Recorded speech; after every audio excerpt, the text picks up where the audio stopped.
Panama's newly installed national men's football team coach Dennis Lawrence has selected his first team to begin training for the upcoming World Cup qualifiers against Panama and Mexico in March.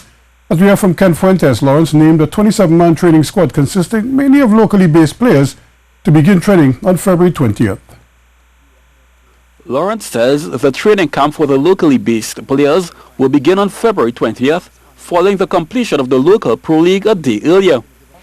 And though he has selected an initial 27 players, he says the door is not shut to those who have been in the mix recently and are not selected.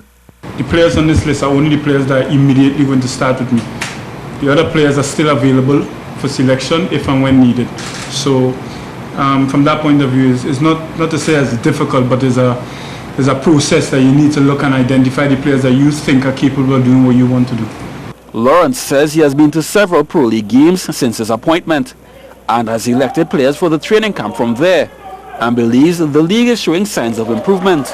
Yeah, I think I was impressed with the Pro League from a fact that I'm seeing teams trying to be brave and experiment. I'm seeing a tactical know-how from the coaches and the managers.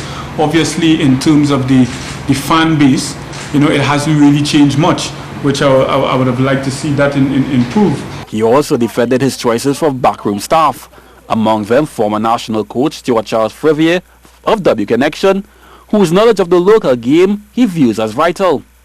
A name added to the coaching staff is former national striker Stern John, this country's all-time leading goal scorer, an appointment Lawrence believes will serve the team well. And I think Stern has a lot to offer in terms of his experience, his knowledge of working at the club at this moment in time, and he's ambitious. One of the things that I mentioned before when I came home is that I think it's important that we start educating our own as well. And Stern is one of the coaches that I've talked with me in terms of, I think I want to help Stern as well by educating him to become the best possible coach he can come. Kent Fuentes, C Sports.